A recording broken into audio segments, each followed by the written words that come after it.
TV देखते देखते खाना बनाने वाली बहू। कॉलेज के बाहर खड़ी दिव्या और सिमरन आपस में बातें कर रही थीं। क्या सच में तूने कल का एपिसोड नहीं देखा? यार तू इतना अच्छा एपिसोड कैसे मिस कर सकती है? मुझे और भी बहुत काम रहता है, क्या करूं, छूट जाता है।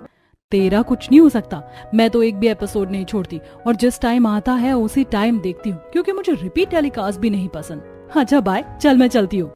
कॉलेज खत्म होने के बाद दिव्या घर आती है और वो देखती है कि घर आते आते उसे 7 बज चुके हैं और सिर्फ 2 मिनट रहते हैं।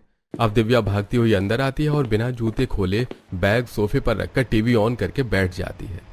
थैंक गॉड, मेरे सामने मेरा फेवरेट सीरियल शुरू हो रहा है, बहू का सिंदूर। बस तू सारा दिन टीवी देखना, शादी की उम्र हो गई, तेरे पिताजी तेरे लिए लड़का देख रहे हैं और तू खाना बनाना सीखने के बदले 7 बजते ही टीवी खोलकर बैठ जाती है। माँ पापा रिश्ता देख रहे हैं, हुआ नहीं है, अब डिस्टर्ब मत करो। आपको पता है ना, मुझे टीवी और सीरियल देखने से कोई नहीं रोक सकता। और रही खाना बनाने की बात, जब मेरा रिश्ता लग जाएगा तो दिन में खाना बनाना सीख जाऊंगी, पर रात को तो मैं अपना फेवरेट सीरियल ही देखूंगी। आशा दिव्या को सुनाते हुए रसोई में जाती है और खुद ही खाना बनाने लगती है। इसी तरह कुछ दिन बीत जाते हैं और एक दिन जब सब सुबह का नाश्ता कर रहे थे तब सुरेश लड़के का फोटो दिखाता है। अच्छा फोटो देखकर बताओ तुम्हें लड़का कैसा लगा। लड़का 4 भाई बहन है और वो घर में सबसे बड़ा बेटा है। घर परिवार बहुत अच्छा है। लड़का तो सच में काफी अच्छा है जी। वैसे कब आ रहे हैं लड़के वाले हमारी दिव्या को देखने? बस 2-3 दिन में। वो सब तो ठीक है पापा, पर लड़के वालों को सुबह बुलाना या दोपहर को? शाम को 7 बजे के बाद मैं टीवी देखती हूँ और उस टाइम पर मुझे कोई कॉम्प्रोमाइज नहीं चाहिए। दिव्या की बात सुनकर सुरेश और आशा हंसने लगते हैं। इसी तरह कुछ दिन बीतते हैं और अमर अपने परिवार के साथ दिव्या को देखने उसके घर आता है और सब कुछ सही रहता तो इस तरह दिव्या और अमर का रिश्ता लग जाता है। समय गुजरता है और शादी के दिन नजदीक आने लगते हैं, जिसके चलते शादी की शॉपिंग भी जोरों शोरों से चल रही थी। अरे जल्दी पसंद कर, तेरी ही शादी होनी है, कौन सी चूड़ी लेनी है? माँ हम चूड़ी और मेकअप की शॉपिंग कल आकर करेंगे, 7 बजने वाले हैं, मेरे सीरियल का टाइम हो रहा है। भैया रहने दो, हम कल आकर लेंगे। पता नहीं इस लड़की का क्या होगा ससुराल में। क्योंकि 7 बजने वाले होते हैं इसलिए दिव्या बिना शॉपिंग किए अपनी माँ के साथ घर आती है और अपना फेवरेट सीरियल देखने लगती है। देखते ही देखते दिव्या की हल्दी का दिन आ जाता है। आप सब क्या कर रहे हैं? हल्दी लगाकर हल्दी की रस्म जल्दी से खत्म करो ना, 7 बज गए हैं, मुझे अपना फेवरेट सीरियल बहू का सिंदूर देखना है। दिव्या अब कुछ दिन सीरियल भूल जा, क्योंकि तू खुद किसी के घर की बहू बन रही है, अब चुपचाप बैठी रहे। कुछ ही देर में दिव्या की हल्दी की रस्म शुरू होती है, जिस वजह से आज दिव्या टीवी सीरियल मिस कर देती है और फंक्शन खत्म होने के बाद अपनी दोस्त को वो फोन करती है। सिमरन आज तूने सीरियल देखा ना, क्या हुआ उसमें तुझे पता है? आज का एपिसोड बड़ा ही इंटरेस्टिंग था, पर मेरी शादी हो रही है इसलिए मैं देख नहीं पाई। कोई बात नहीं दिव्या, अगर तू नहीं देख पाई तो, पर आज मैंने देख लिया और माफ करना, मैं तेरी हल्दी में नहीं आ पाई पर शादी में पक्का आऊंगी, वो भी 7 बजे का शो देखकर। तू ही मेरी सच्ची दोस्त है। अब जब तक मैं टीवी ना देख पाऊं तुझे एक भी एपिसोड मिस नहीं करना और शादी के बाद मुझे पूरी डिटेल में सारे एपिसोड बताने। सिमरन से बात करके दिव्या फोन रख देती है और अगले दिन दिव्या की शादी अमर से हो जाती है। शादी के बाद दिव्या अपने ससुराल जाती है। थकी हारी दिव्या सोफे पर बैठी ही थी कि शांति कहती है, बहू तुम इस घर की सबसे बड़ी बहू हो, इसलिए घर की सारी जिम्मेदारी भी तुम्हारे ऊपर है। और भाभी मैं इस घर की सबसे छोटी और लाडली बेटी हूँ और आपकी इकलौती नंद। हाँ भाभी, ये आपकी वो नंद है जिसे हम कूड़े के डिब्बे से उठाकर लाए हैं। बस करो तुम दोनों, बेचारी मेरी बहू थक चुकी है और फालतू की बकवास कर रहे हो, अब तो आराम कर ले। सभी घर वालों से मिलकर दिव्या आराम करने के लिए जाती है। कल उसकी पहली रसोई होती है, इसलिए वो सभी के लिए बड़े ही प्यार से दाल मखनी, पराठे, रोटी, सब्जी, पुलाव जैसे पकवान बनाती है। वाह बहू, तुम्हारे हाथों का खाना खाकर तो मजा आ गया। दिव्या मुझे ऑफिस के लिए लेट हो रहा है, तुम जल्दी से मेरा लंच लेकर आ जाओ। भैया आप भाभी के साथ कितना रूड हो, उनके खाने की तारीफ तो कर देते। अपने भाई की बात सुनकर अमर शर्मा जाता है और दिव्या अपने पति को खाना दे देती है। इसी तरह 2 दिन बीत जाते हैं और न चाहते हुए भी दिव्या को अपना टीवी सीरियल छोड़कर रसोई में खाना बनाना पड़ता है। ऐसे ही एक दिन दिव्या रसोई में खड़ी होकर खाना बना रही होती है और पूरा परिवार टीवी देख रहा होता है। तभी उसके फेवरेट शो बहू का सिंदूर सीरियल की आवाज आती है। मेरी सास भी बहू का सिंदूर देखती है, ये तो मेरा फेवरेट शो है। 3-4 दिनों से मैंने कोई सीरियल नहीं देखा। नई बहू हूँ, उनके साथ जाकर बैठ भी नहीं सकती, क्या करूं? दिव्या मेरे पेट में गैस बन रही है, 1 गिलास नींबू पानी बना दो। अमर जी बाहर सब टीवी देख रहे हैं, शायद सीरियल आ रहा है। आप थोड़ी टीवी की आवाज बढ़ा दीजिए ना, मैं खाना बनाते हुए सुन लूंगी। हाँ, तुम्हारा फेवरेट सीरियल आ रहा है ना, कह देता हूँ वो टीवी का वॉल्यूम बढ़ा देंगे, तुम नींबू पानी बना दो। बाहर जाकर अमर टीवी का वॉल्यूम बढ़ा देता है और नींबू पानी बनाते हुए दिव्या बस आवाज सुनती है। क्या चल रहा है सीरियल में, कुछ समझ नहीं आ रहा। एक काम करती हूँ, सिमरन से पूछती हूँ उसने सारे एपिसोड देखे या मिस कर दिए। अब जल्दी से दिव्या नींबू पानी लेकर अपने कमरे में जाती है और अमर को दे देती है और खुद अपनी दोस्त को फोन करके बालकनी पर खड़ी होकर बातें करती है। मुझे पता था तेरा फोन जरूर आएगा, फिक्र मत कर, मैं सारे एपिसोड देख रही हूँ बिना एक भी एपिसोड मिस करे। और बहू के सिंदूर में उसका जो पति था ना, उसने अपनी बीवी को अपना लिया है, वो भी सबके सामने। सच में इसी दिन का तो मैं इंतजार कर रही थी। अच्छा चल रखती हूँ, घर वालों को खाना देना है। दिव्या सीरियल की बात करके फोन रख देती है और घर वालों को खाना दे देती है। इसी तरह कुछ दिन बीत जाते हैं और सभी काम पर जाने लगते हैं। ऐसे ही एक शाम 7 बजते ही शांति टीवी देखने के लिए बैठ जाती है और अपना फेवरेट सीरियल आता देख बार बार खाना बनाते हुए दिव्या बाहर आती। कभी वो सब्जी चलाते हुए चमचा लेकर बाहर आती तो कभी चाकू लेकर आती और सास के साथ बैठ जाती। बहू तो मेरे साथ बैठकर टीवी देख रही है, 7 बज गए, 8 बजे तक सब आ जाएंगे। माँ जी, आपकी तरह बहू का सिंदूर और 5 बहू की रसोई मेरा फेवरेट सीरियल है। मैंने सब्जी छौंक दी है, गैस भी कम है और दाल भी पकने के लिए रख दी है। जैसे ही ऐड आएगा अंदर चली जाऊंगी। फिर ठीक है बहू, आराम से टीवी देखते हुए खाना बना, बस लेट मत करना। क्योंकि दिव्या अभी नई थी इसलिए शांति को इस बात से कोई ऐतराज नहीं होता और जैसे ही ब्रेक आता है तो आटा गूंथते हुए फिर से बाहर आती है और टीवी देखने लगती है। इसी तरह कुछ दिन बीत जाते हैं और एक दिन जब दिव्या छत पर पौधों को पानी दे रही होती है तो उसकी मुलाकात अपनी पड़ोसन सुजाता से होती है जो कपड़े सुखा रही थी और दिव्या पौधों को पानी डाल रही थी। तुम तो शांति आंटी की बहू हो, पहली बार देख रही हूँ तुम्हें। हाँ, मैं अभी कहीं बाहर नहीं जाती ना, इसीलिए। वैसे कल रात को तुम्हारे घर से टीवी की आवाज आ रही थी। तुम लोग भी 5 बहू की रसोई सीरियल देखती हो क्या? तुम भी देखती हो क्या? वो सीरियल तो मेरा फेवरेट है, पर घर में काम इतने होते कि देख ही नहीं पाती। मैं कल खाना बना रही थी और पूरा परिवार बैठकर फुल वॉल्यूम में टीवी देख रहा था। वैसे कल के एपिसोड में क्या हुआ था?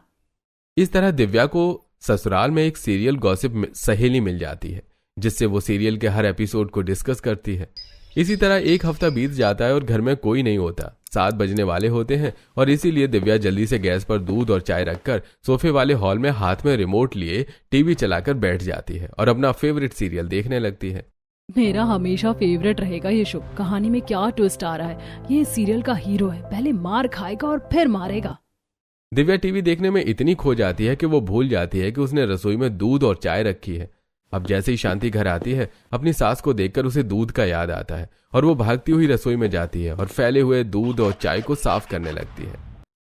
सीरियल के चक्कर में मैं तो भूल ही गई थी कि मैंने दूध और चाय भी रखी है। अगर माँ जी ना आती तो मुझे याद भी नहीं था। माँ जी देखे उससे पहले साफ कर देती हूँ। दिव्या अब जल्दी जल्दी गिरा हुआ दूध साफ करती है और चाय लेकर हॉल में आती है जहाँ शांति टीवी देख रही थी। अपनी सास को टीवी देखता देख वो सब्जी लेकर बाहर ही बैठ जाती है और टीवी देखते हुए आराम से सब्जी काटती है। बहू टीवी देखते हुए अगर इतनी धीरे धीरे सब्जी काटेगी तो घर वालों को खाना कब देगी? वो माँ जी कोई बात नहीं, आज सब लेट आएंगे और काजल भी पार्टी में गई है तो वो शायद ना भी खाए, तो तू आराम से टीवी देखकर खाना बना लेना। अब आराम से दिव्या अपने सास के साथ टीवी देखती है और टीवी देखने के बाद रसोई में जाकर खाना बनाती है। समय गुजरता है और दिव्या अपने असली रूप में आने लगती है। ऐसे ही एक शाम शांति और दिव्या बाजार जाते हैं। भैया मैं कब से खड़ी हूँ, पहले मेरे 3 किलो आलू कर दो। माँ जी आलू रहने देते हैं ना, घर में आलू रखे हुए। 7 बजने वाले, हम दोनों का फेवरेट शो आने वाला है। बहू बाजार आई हूँ तो सब्जी लेकर ही जाऊंगी ना, टीवी ना छूट जाए इसके लिए सब्जी थोड़ी ना छोड़ूंगी। इनको कौन समझाए, मैं रोज शो के टाइम पर ही शो देखती हूँ। मुझे बाद में देखना या रिपीट टेलीकास्ट पसंद नहीं। अब शांति सब्जी लेकर घर आती है और देखते हैं कि उसका पूरा परिवार घर आ चुका है। 8 बजने वाले हैं, माँ जी की वजह से मेरे दोनों शो छूट गए। अरे भगवान, पूरा बाजार खरीद कर लेगा आई हो क्या? हम 6:30 बजे से घर आकर बैठे हैं और तुम सास बहू लापता हो। भूख के मारे पेट में चूहे कूद रहे हैं। माँ भाभी, आप दोनों को खाना बनाने में 1 से 2 घंटा लगेगा। मुझसे भूख बर्दाश्त नहीं हो रही है, हम पूरे दिन नहीं खाते हैं। आज कहीं बाहर चलते हैं खाने के लिए। बाजार जाने की वजह से खाना बनाने में लेट हो चुका था, इसलिए पूरा परिवार बाहर डिनर करने जाता है। क्या हुआ दिव्या, जब से तुम बाजार से आई हो पता नहीं कौन सी गहरी सोच में डूबी हो, खाना क्यों नहीं खा रही हो? नहीं नहीं, मुझे क्या होगा। अब कैसे बोलूं तुमसे। तुम्हारी माँ की वजह से मेरा फेवरेट सीरियल छूट गया। मैं एक एपिसोड नहीं छोड़ती और यहाँ मेरे 2-2 सीरियल छूट गए। कुछ ही देर में पूरा परिवार बाहर से डिनर करके घर आता है और अगली सुबह दिव्या बालकनी पर खड़ी होकर चाय पी रही होती है और जैसे ही उसकी पड़ोसन बालकनी पर आती है वो कल के एपिसोड के बारे में उससे बातें करती है। सुजाता, तुमने कल का एपिसोड देखा था क्या? कल तो मैं माँ जी के साथ बाजार चली गई और कल का एपिसोड मिस हो गया। अरे यार दिव्या, तुमने अच्छा एपिसोड मिस कर दिया। कल का क्या एपिसोड था तुम्हें पता है? संडे को बहू का सिंदूर और 5 बहू की रसोई का महासंगम है 6 से 8 बजे तक। संडे को महासंगम है, वो भी 6 से 8 बजे। बढ़िया है, मैं जरूर देखूंगी। सुजाता से बात करके दिव्या को काफी अच्छा लगता है और वो संडे का इंतजार करती है और संडे वाले दिन टीवी चलाकर बैठ जाती है। 6 से 7:30 हो जाते हैं पर दिव्या खाना बनाने के लिए नहीं उठती, जिस वजह से अब सभी घर वाले दिव्या पर नाराज होते हैं। बहू, आज हमें खाना मिलेगा या नहीं? 8 बजने वाले हैं और तुम टीवी देख रही हो। पापा जी, महासंगम आ रहा है और शाम को चाय पकौड़ी खिलाई तो थी मैंने सबको और सीरियल बस 10 मिनट में खत्म होने वाला, फिर बनाती हूँ ना कुछ। भाभी, आप घर में रहती हो, आपको भूख नहीं लगती, पर हम लोग रोज बाहर जाते हैं और हमें 8 बजे खाने की आदत है। बहू, अगर तुमसे खाना नहीं बनता तो कह दो। शांति, आजकल की बहू 1 नंबर की कामचोर होती है। बहू के भरोसे रहोगी तो हम सब भूखे रह जाएंगे। तुम ही जाकर कुछ बना लो और अगर तुमसे भी नहीं बनता तो कह दो मुझे। विनोद की डांट सुनकर दिव्या आंखों में आंसू लेकर रसोई में जाती है और खाना बनाने लगती है। शांति भी आटा गूंथती तो वहीं दिव्या सब्जी काटती है। बहू, अपने ससुर की बातों को दिल पर मत लो, वो थोड़े सख्त मिजाज के हैं। अगर समय पर खाना नहीं मिलता है तो नाराज हो जाते हैं। और तुमने पूरा शो तो देख ही लिया, बस एक सीन ही तो छूटा है, दिन में देख लेना। अपनी सास के साथ खाना बनाकर सभी को खिलाकर दिव्या अपने कमरे में जाती है और लेटकर चुपचाप रो रही होती है। उसकी सिसकियों की आवाज सुनकर अमर उससे कहता है, क्या हुआ दिव्या, तुम रो क्यों रही हो? आज तक टीवी देखने के लिए मेरे पापा ने मुझे कभी नहीं डांटा और यहाँ पापा जी ने इतनी बुरी तरीके से सबके सामने मुझे डांटा। मैं बहू हूँ ना, इसीलिए। अच्छा, पापा की तरफ से मैं माफी मांगता हूँ, आप चुप भी हो जाओ। तुम्हारे आंखों में आंसू अच्छे नहीं लग रहे हैं। और रही सीरियल देखने की बात, वो तो तुम अपने फोन में भी देख सकती हो। खाना बनाते हुए आराम से देखना। टीवी और फोन में फर्क होता है। मुझे बड़े स्क्रीन पर सीरियल देखने की आदत है, ना कि टच से फोन में। और फोन में मैं किसी भी वक्त सीरियल देख सकती हूँ, पर मुझे किसी भी वक्त सीरियल नहीं देखना। एक इंटरेस्ट और सस्पेंस तो क्रिएट होना चाहिए ना, और वो तभी होता है जब हम टीवी देखते हैं, ना कि तब जब हम फोन में शो देखें या फिक्स टाइम पर। अच्छा ठीक है, अब माफ कर दो। पापा की तरफ से मैं कान पकड़कर सॉरी बोलता हूँ। अमर कान पकड़कर सॉरी मांगता है, जिससे दिव्या को काफी अच्छा लगता है। और अगली सुबह दिव्या घर के बाहर सफाई कर रही होती है और तभी वो अपनी कुछ पड़ोसन को बात करते हुए सुनती है। अरे बहन, कल तो मजा ही आ गया। इसे कहते हैं महासंगम। उसकी ननद और सास बड़ी खराब है। आखिरकार पति के सामने उसकी सच्चाई तो खुली। क्या उसकी सास और नंद की सच्चाई उसके पति को पता चल गई? अरे बहन, कल तो सच में काफी अच्छा एपिसोड आ रहा था, पर मैं लास्ट सीन ही नहीं देख पाई। बुढ़िया खुद तो टीवी सीरियल देख लेती है और अपनी पड़ोसन से बात भी कर लेती है, पर यही जब मैं टीवी देखती हूँ तो सभी को आग लग जाती है। काम करके दिव्या अंदर जाती है और कुछ देर बाद दिव्या अपनी सास को रिपीट टेलीकास्ट देखते हुए देखती है। भला रिपीट टेलीकास्ट कौन देखता है? टीवी सीरियल देखने में तो तभी मजा आता है जब वो अपने समय पर शुरू हो। दिव्या मुंह बनाकर अपने कमरे में चली जाती है और शाम को 7 बजे से पहले खाना बनने के लिए गैस पर रख देती है और सीरियल शुरू होते ही अपने सास के साथ बैठकर टीवी देखने लगती है। बहू, खाना तो रख दिया ना तूने? और गैस तो कम है ना? हाँ माँ जी, खाना रख दिया है मैंने, गैस भी कम की है। आज दाल चावल बना रही हूँ। कुकर में बार बार देखने का झंझट भी खत्म। अब टीवी देखते हैं। दिव्या और शांति टीवी देखने में इतनी खो जाती हैं कि खाना जलने की बदबू उन्हें आती ही नहीं और करिश्मा घर में सूंघते हुए आती है। माँ, भाभी, आपको कुछ जलने की बदबू नहीं आ रही है? हाय राम, मेरा खाना! टीवी देखने के चक्कर में दिव्या से पूरा खाना जल जाता है और एक एक करके सभी घर आ जाते हैं। और आज भी समय पर खाना न देखकर सब दिव्या पर नाराज होते हैं। सोचा था भाभी आएंगे तो समय पर खाने को मिलेगा, अच्छे अच्छे पकवान खाऊंगा, पर यहाँ तो घर आकर भी भूख से तड़पना पड़ता है। अरे ये सारी फसाद की जड़ टीवी है। लगता है इस घर से टीवी हटाना ही पड़ेगा। सबको नाराज होता देखकर दिव्या डर जाती है और रसोई में जाकर सबके लिए खिचड़ी बनाती है, जिसे खाकर सब मुंह बनाकर सोने के लिए चले जाते हैं। इसी तरह कुछ दिन बीत जाते हैं और एक सुबह जब दिव्या सोकर उठती है तो बुखार से तड़प रही होती है, तो अमर उसे छूकर देखता है। दिव्या, तुम्हें तो बहुत तेज बुखार है और तुम्हारे शरीर पर ये लाल लाल दाने कैसे? तुम मेरे साथ अभी डॉक्टर के पास चलो, मैं आज छुट्टी कर रहा हूं। मेरी चलने की हिम्मत नहीं हो रही है, पूरा शरीर दुख रहा है और उल्टियां भी हो रही हैं। अमर जबरदस्ती दिव्या को अस्पताल ले जाता है और तेज बुखार और शरीर पर लाल दाने देखकर और उसके लक्षण देखकर डॉक्टर खून टेस्ट करता है और पता चलता है कि दिव्या को डेंगू है, जिस वजह से उसे ग्लूकोज चढ़ाया जाता है। और अस्पताल में बेड पर लेटे हुए दिव्या को अपने टीवी सीरियल की याद आती है। बहू, मैं तेरे लिए नारियल पानी और खिचड़ी बनाकर लाई हूँ, खा ले। माँ जी 7-10 हो गए, सीरियल शुरू हो गया होगा। हॉस्पिटल में तो एक टीवी भी नहीं है, 2 दिनों से अस्पताल में पड़ी हूँ, टीवी भी नहीं देखा। भाभी आपका कुछ नहीं हो सकता, हॉस्पिटल में बीमार पड़ी हो फिर भी आपको टीवी की पड़ी है। दिव्या की बातों से पूरा परिवार परेशान हो जाता है। देखते ही देखते 1 हफ्ता बीत जाता है। दिव्या की हालत में सुधार होता है और वो घर आती है। और जब सुजाता को यह पता चलता है तो वो दिव्या से मिलने आती है और उसकी कमरे में आकर बैठती है। मैंने सुना है तुम्हें डेंगू हो गया था और खून की प्लेटलेट बहुत ज्यादा गिर गई थी, अब तो ठीक हो ना तुम? हाँ, अब तो पहले से ठीक हूँ। 1-2 दिन से कमजोरी हो रही है, पर मैंने किसी को बताया नहीं और अचानक से बीमार पड़ गई। वैसे मैंने 1 हफ्ते से टीवी नहीं देखा। तुमने सारे एपिसोड तो देखे ना? दिव्या, तुम तो जानती हो 6 दिन में से मैं सिर्फ 2 ही दिन टीवी देख पाती हूँ, बाकी खबर तो मुझे तुमसे मिलती है। अच्छा तुम आराम करो, मैं चलती हूँ। सुजाता के जाने के बाद दिव्या का दिल नहीं लगता और उसे सिमरन की याद आती है। सिमरन मेरी दोस्त, कैसी है तू? मैं बहुत बीमार हूँ, कल ही अस्पताल से घर आई हूँ, बिस्तर से उठ भी नहीं पा रही, इतनी कमजोरी हो रही है। पिछले 1 हफ्ते से मैंने टीवी नहीं देखा। तूने मेरा फेवरेट शो तो देखा ना? अरे यार, तू तो जानती है ना, टीवी सीरियल से ज्यादा इम्पोर्टेंट मेरा काम होता है। वो तो तेरे कहने पर तेरी शादी पर मैंने एक भी एपिसोड मिस नहीं करे। अगर मुझे पता होता कि तू बीमार है तो मैं तेरे लिए टीवी सीरियल जरूर देखती। तूने भी मेरा फेवरेट शो नहीं देखा, अब मैं 1 हफ्ते का शो किससे पूछूं?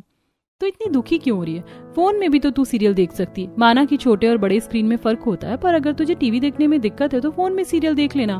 तुझे तो अपना सीरियल ही देखना है। और हाँ, सब्सक्रिप्शन करेगी तो उसमें ऐड फ्री होगा। और अगर तुझे अपना इंटरेस्ट और सस्पेंस बरकरार रखना है तो सब्सक्रिप्शन मत लेना, और जैसे टीवी में हर रोज अपने टाइम पर देखती है वैसे ही फोन में देखना। वैसे मुझे फोन में सीरियल देखना बिल्कुल पसंद नहीं, पर यह आइडिया बुरा नहीं, क्योंकि मेरे ससुराल वालों को मेरे टीवी देखने से बड़ी दिक्कत है। बस एक बार मैं ठीक हो जाऊं तब देखना तू कैसे रसोई में खाना बनाते हुए मैं अपना सीरियल देखूंगी। सिमरन के समझाने पर दिव्या उसकी बात मान लेती है और जैसे ही वो ठीक होती है अपने फोन में इस चैनल का ऐप डाउनलोड करती है और 7 बजते ही रसोई में खाना बनाते हुए फोन में सीरियल देखती है। वैसे फोन में भी सीरियल देखने में मजा तो आ रहा है। अब घर वालों को भी मुझसे दिक्कत नहीं होगी और मैं अपना सीरियल भी देख लूंगी। क्या बात है माँ, 7 बज गए, तुम भाभी का फेवरेट सीरियल टीवी में देख रही हो और भाभी खाना छोड़कर बाहर नहीं आई। लगता है बीमार होने के बाद भाभी सुधर गई है। सही कहा करिश्मा तूने, मैं तो भगवान को मिठाई चढ़ाऊंगा, हमारी बहू सुधरी तो सही। अब दिव्या समय पर फोन में अपना सीरियल देखती है और रसोई में आराम से खाना भी बनाती है। इसी तरह कुछ दिन बीत जाते हैं और एक दिन घर वालों को घर में देख दिव्या जल्दी खाना बना लेती है और 7 बजे फोन में सीरियल देखते हुए सभी के लिए खाना लगाने लगती है। दिव्या, आज तुमने खाना जल्दी बना लिया और 7 बजे खाना भी लगा रही हो। दिव्या के हाथ में फोन था, वो फोन में देख रही थी और दूसरे हाथ से खाना परोसती है। आप सब घर में है ना, और जिस दिन सब घर में होते हैं सबको जल्दी खाना होता है। वो सब तो ठीक है भाभी, पर आप फोन में क्या देख रही हो? आपने रोटी पर ही सब्जी डाल दी। सॉरी देवर जी, 7 बज गए हैं, मैं फोन में अपना सीरियल देख रही हूँ। आप सब आराम से खाना खाओ। कुत्ते की पूंछ कभी सीधी नहीं हो सकती। हमें लगा हमारी बहू सुधर गई, पर हमारी बहू तो टीवी से निकलकर फोन में घुस गई। अब देखो बहू कौन सी नई गलती करती है। शांति की बात सुनकर सब हंसने लगते हैं और एक साथ खाना खाते हैं।